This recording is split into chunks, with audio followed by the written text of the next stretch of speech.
What's up, everybody? I've speculated many times that the 536 AD event was the exact same event as the 1300s, and all they did is say that all of this happened in the West in the 1300s, in the East in 536 AD, and then they made a convoluted story about the fall of Rome and how it sat empty for 1,000 years. According to this graph, by the time the 536 AD event even hit the East, Rome was already completely depopulated. It stayed that way for 1,000 years. This is a Panini painting from the late 1600s, and just nobody cared to live among these ugly ruins. And, nobody cared about the priceless statues that were all over the place. And the fact that the Pantheon survived everything and it still looks like this on the inside today, but nobody wanted to have anything to do with Rome for 1,000 years.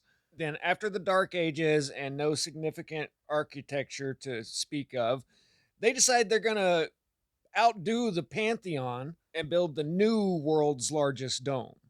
This is right up the way in Florence, and they started it before the 1300s stuff hit and apparently couldn't finish it. Then, after like 80 years of it sitting empty, Brunelleschi went down and studied the Pantheon and figured out how to put a dome on top of it. Well, this is one of the most important things that Gunnar Heinzholm covered. And all you got to do is type that in, and several different videos will come up, different lectures and stuff. I guess some people were upset last time that I didn't leave a link when I showed how to spell it. There's more than one of his videos out there.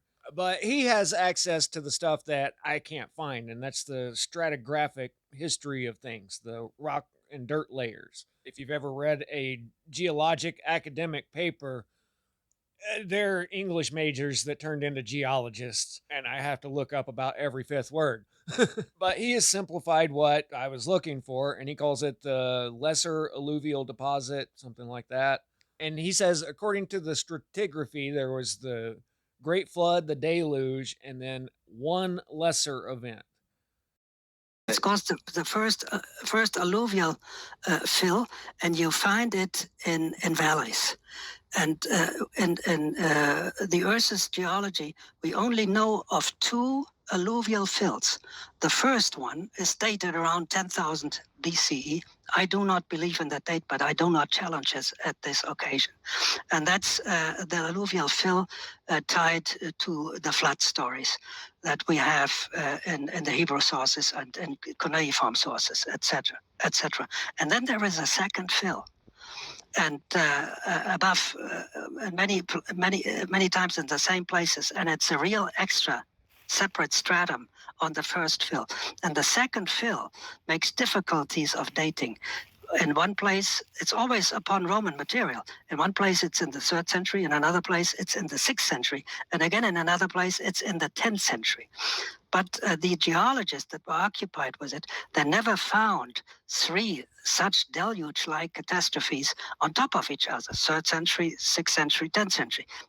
They're vertically in the same plane, and there's only one fill. But these geologists believe in Anno Domini chronology, so they have to do what they do. They say, we have this second alluvian fill, a deluge kind of fill, and it's running through the first millennium after Christ, 3rd, 6th, 7th, and 10th century, and I say stratigraphically it's all 10th century. So there's material that came down, right? And if you want to have a catastrophe that brings down material and does not repeat itself on a regular basis, you would like to have a comet crossing the orbit of the Earth, losing material, and by losing material, slightly changing its course that it cannot hit another time. So that would be my, not my explanation. I don't dare to call it an explanation. It's a brutal speculation. That's all it is. So he starts off by saying that you find this lesser alluvial fill in valleys mainly. And what you're looking at here is called an alluvial fan, where everything's washed down from the mountain and come down and filled in this valley. So I disagree with his interpretation of the comment, and let's just go ahead and finish out his way of looking at things. And we're both on the same page. We're just looking at different dates for things. But what was most important about what he laid out is there was only one of these.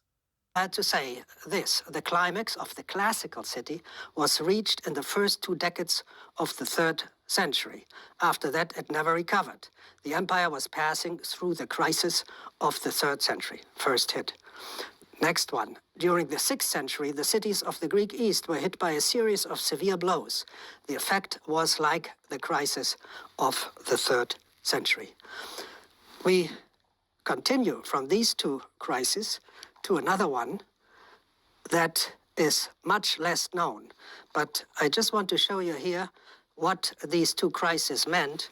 First, you had this area attacked, and 300 years later, you had this area attacked, and it looks as if there was very little overlap.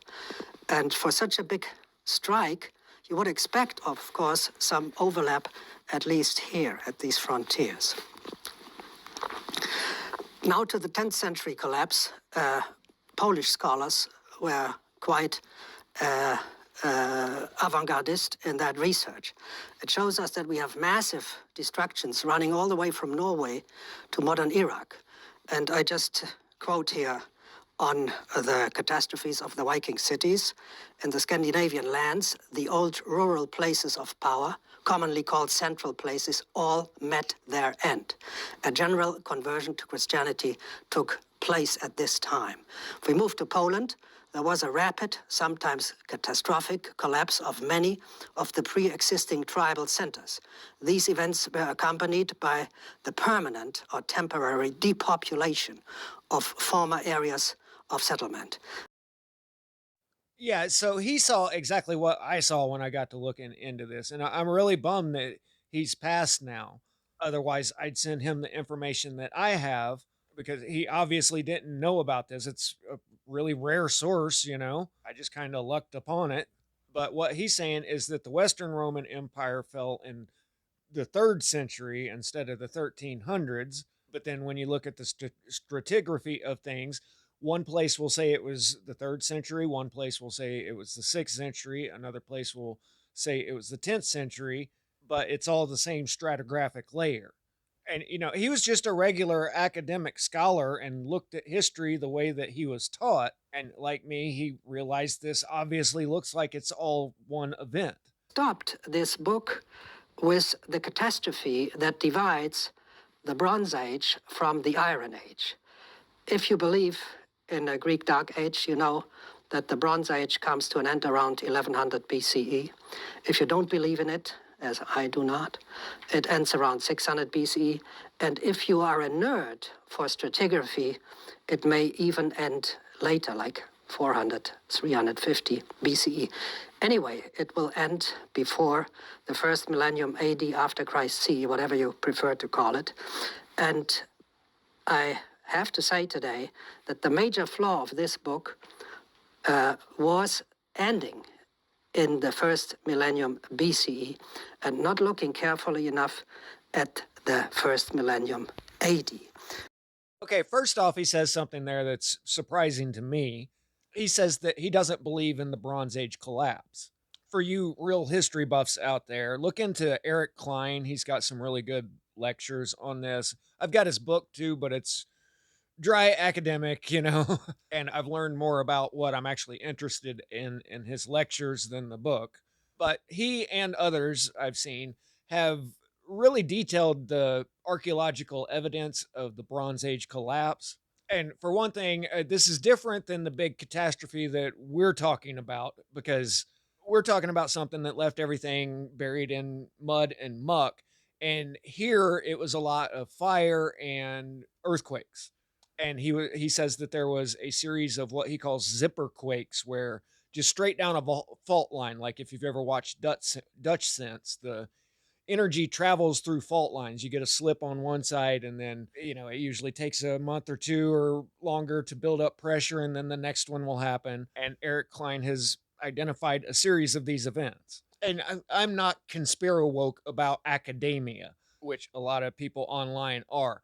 There's not 5 million archaeologists across the world all in on a big secret. It's just that they look at the evidence and then they try to fit it into the official timeline of things. I mean, why would they ever question the timeline? They're archaeologists, not historians. That's the historian's job. See, everything's compartmentalized. So I think they're way off with their dating of 1177 BC for the Bronze Age collapse. But he does show the evidence of how they predated the Greco-Roman era, and then there was a series of catastrophes.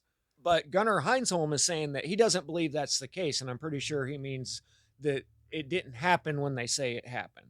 But I also think that Heinzholm is basing that off the fact that there's only one fluvial deposit after the Great Deluge, and I don't think the Bronze Age collapse was a flood related event. I think that one was more of a solar flare, scorched earth kind of thing. If you've ever seen the evidence of scorching at the pyramids and the melted glass in the desert. Anyway, kind of got off on a tangent here. But in ice core and tree ring data, they identify something happening around the 1300s and then one back around 536 AD. And what I've thought about things is if we're looking at the same event with these two things here, they just split the story up.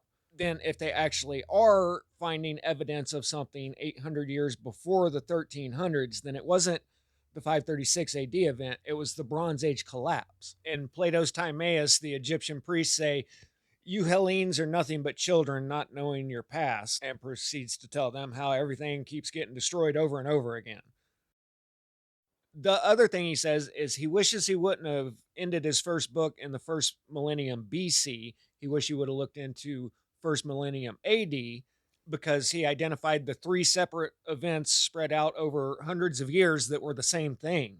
Well, if he had the information that I have about the 1300s, which we'll get into in a second, I'm positive that he would agree that he should have looked up a little further in time. And I mean, this could have happened as soon as, the fall of Constantinople was 1453. And it was because the Eastern Empire fell into Arab hands, then they could say that, oh, well, we were there for 1,000 years then. But in Heinzholm's worldview, you have the third century crisis, and he said he even bought into the economic collapse and all of that. But they also say that there was a plague that decimated the population at that time. And then there was the sixth century, 536 AD, which is just a majorly oversimplified date that historians have agreed upon. And then he says there was the 10th century events, and I need to look into this more. But he talks about this mainly affecting the northern and eastern European countries like Poland, all the way up to Denmark and Norway and Sweden. Yeah, I really need to dig into that because that finishes out the whole map for me. Amazing that the entire map was all hit by a major catastrophe, but it was all hundreds of years apart from each other. Okay. With seemingly no overlap. Nothing happened in 536 AD in the Western Empire. And if that's true and they duplicated all that, then you would expect to find others in other areas. So you have the Gothic invasion, Alaric and the sack of Rome. This was when I was growing up. This is why the major event that I heard was why the Roman Empire fell. The barbarians from the north came down, which what they're referring to is just Germanic peoples. And I need to do some videos on them because this anti whiteism has been around a lot longer than just what we've seen in the last couple of years. Ancient history has really been codified since after World War II. And we all know the reputation that the Germans have earned since then that's blown way out of proportion, right? Well, they didn't just demonize them for that one time period. They've told everybody that they're just a bunch of lughead barbarians all throughout history. Yet they're the greatest engineers on the face of the earth today. And they're the ones that designed and built the Gothic cathedrals all across Europe. Why do you think we call them Gothic? They've just lied to us about what that actually means. They tell you that they call these Gothic to insult the style, associating it with barbarous Germanic culture rather than the classical Roman traditions they favored. The Roman traditions from 1,000 years prior that had been extinct for 1,000 years, those.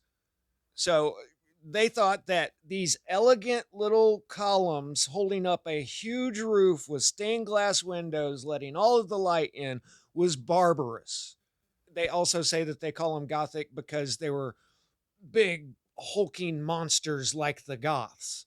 These are still some of the most amazing pieces of architecture on the planet today, brought to you by the same people that brought you Mercedes Benz, Volkswagen, missiles, submarines, and all kinds of technology today. So don't buy this caveman barbarian BS. It's all post World War II propaganda, brought to you by the exact same people that'll tell you that Hebrew is thousands of years before everybody else. Yeah, they've been out to demonize the white man for quite a while now. Okay, sorry if I'm all over the place. Okay, if they duplicated and said that the same event happened third century, sixth century, ninth or 10th century, and then they say that the fall of the Roman Empire was the third century catastrophes and then the Gothic invasion and all of that, where Germanic tribes from the north basically came down and took over Western Europe and Northern Africa. Well, then you look at 999 AD, this is just a while after the 950 event, apparently, the Norman conquest of southern Italy. So, who are the Normans? Norse Viking settlers. And I can't remember what it was called. There was one around the 6th century too, but they just keep using different names for the same event. When you boil all this down, you've got Germanic tribes coming down from the north, taking over parts of Europe in the 3rd century and in the 10th century. And apparently, it's all the same event. And when you get the timeline straightened out in your head, you realize that, like, the Romans and the Vikings, all the same time period. North Atlantic people have always been masters of the seas. After the catastrophe, they came out with the Hanseatic League, is what they call it, a powerful commercial and defensive confederation of merchant guilds and market towns. So they all come from these areas. They've been shipbuilders for thousands of years. They trade all around the world. They didn't just magically become good sailors after the 1300s event. You see these river routes down through here. Well, they were conducting trade in Constantinople on the Black Sea during the height of the Byzantine Empire. The Byzantine emperor even had an elite guard of the Varangian Guard, these big, huge northerners. So everybody's always looking at the stone buildings and talking about amazing technology. Building these ships is way harder than that. Making something aerodynamic that will slip through the water and still hold up to 40-foot waves. And then they make it look like a medieval Rolls Royce in the process. But this ship can haul 1,200 tons on open ocean. So that can haul the weight of 2,500 of these. So that is just amazing engineering. And they had to know the way the winds blew and all kinds of stuff, where the rocks were. So I just thought I'd throw in a little white history because nobody watches when I actually make a video about it. But yeah, the Gothic invasion of Western Europe, supposedly 3rd to 5th century, and then the Norman invasion of northern France in the 9th and 10th centuries, as well as the Norman invasion of southern Italy. This is all the same thing. What I expect is it got really cold after the catastrophes. This began the Little Ice Age, and they couldn't fend for themselves in the north anymore. The south was already depopulated, so why not go down and take over?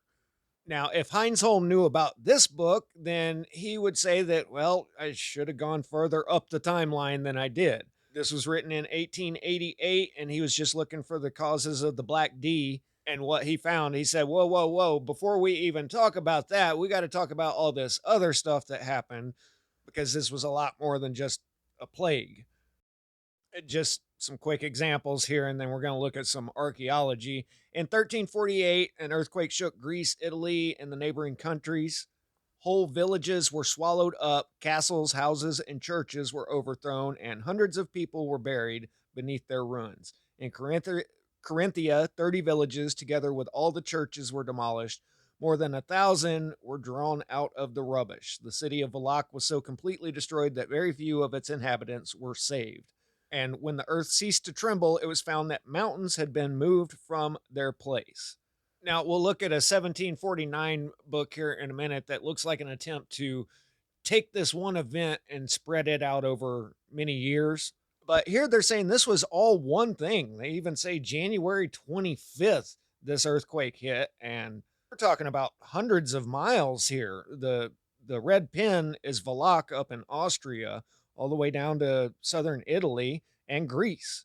And if you've got seismic activity that big, you know some bluffs were breaking loose and falling off in the ocean and sending tsunamis to other places. So we don't have anything at all comparable to what's being described here. We've never seen anything that hit for hundreds of miles. Huge one that hit Turkey a few years ago was one of the most dramatic as far as the landscape goes. This was all just one olive field, and the earth literally ripped open and cracked here. They said it sounded like a war was going on, just explosions and everything. But this was all in a relatively small area. It wasn't spread out across four countries.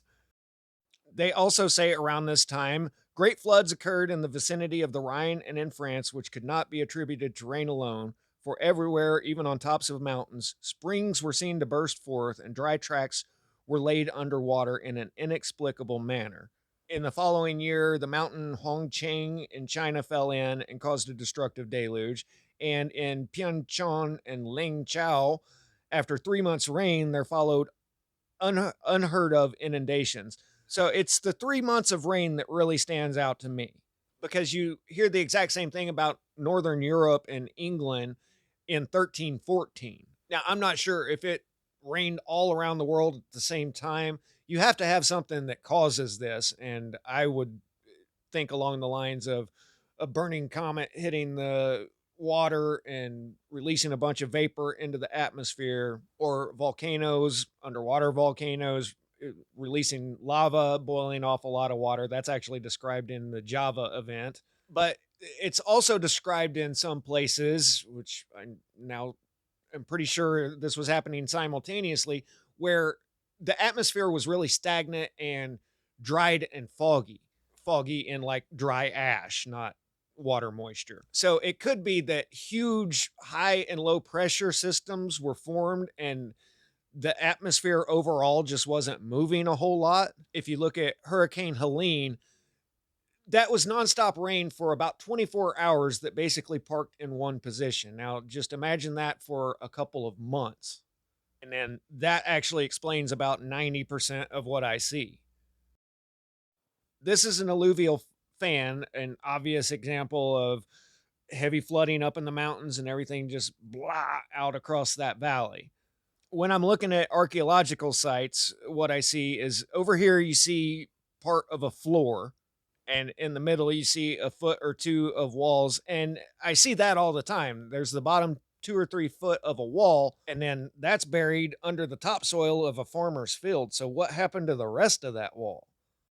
Well, you zoom in, you see the floor on the right there, and starting right here, everything you see below the line is big, huge boulder chunks, big aggregate, and everything you see above that is finer sediment. Here's that same thing, and you see how they're all the big rocks and fill are all below the line right there. So what this looks like to me is, okay, you've obviously got the floor over here, so there was a wall right here. For big rocks, you got to have really fast moving water. So the fast moving water is hitting this, and all of those big rocks are getting caught up. The rest of the house is getting ripped off, but all of the big aggregate hit up against the wall and then is sloping down away from there. On top of that is all of the finer sediment, which means slower moving water. So everything that was ripped off of the mountains and everything up above, and this is all just, big, murky, muddy Mississippi water with all this mud in there, slowly gets deposited on top, but it's all one deposit. And this is where I disagree with Heinzholm about his theory on this material falling down from a passing by comet or debris field. Number one, there's just way too much material. I mean, to fill in 4 or 5 feet in some areas, 50 feet in other areas, over millions of square miles, that would have had to have been a disintegrating planet. And I also don't think he accounts for all of these big rocks. You see this in archaeological sites everywhere. There's always big rocks there in the strata layer that they're digging in. And if all of that was falling from the sky, then yeah, it was a really bad freaking day.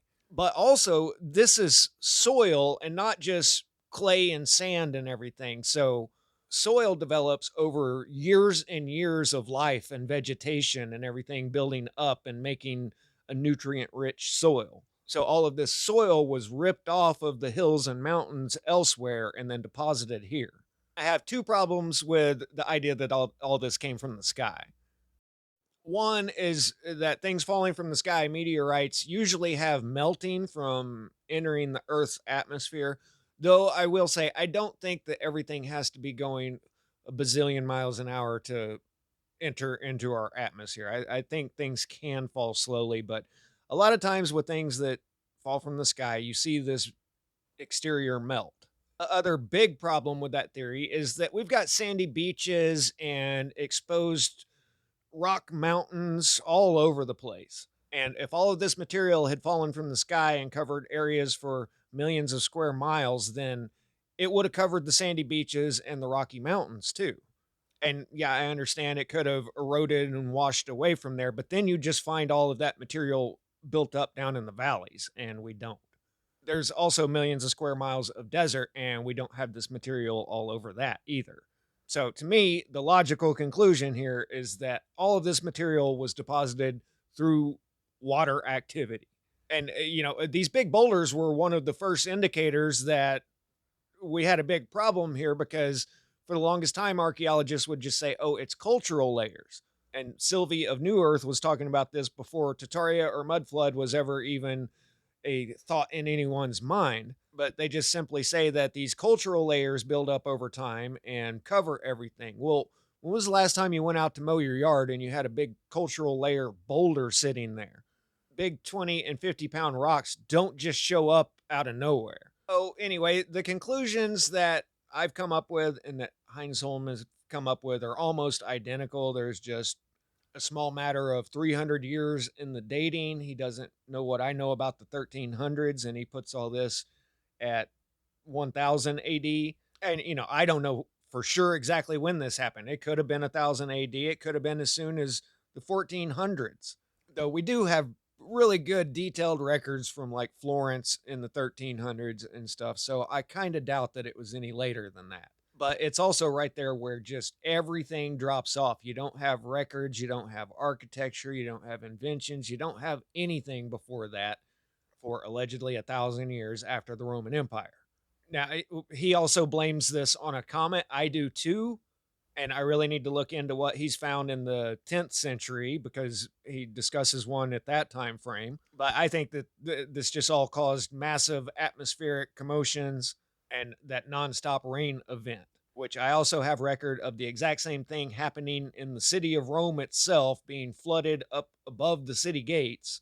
Only they say that was back in the 6th century, where these other records are showing it in the 1300s. So anyway, the further I go along, the more all of the pieces fit together in things, which is what should be the case if you're actually looking at something that's true. If things just keep getting more and more confusing, like I see in a lot of places, well, then you're probably on the wrong track because the truth is always something that can be summed up in just a few sentences. Anyway, I hope you guys enjoyed it. I'll catch you on the next one. Static out.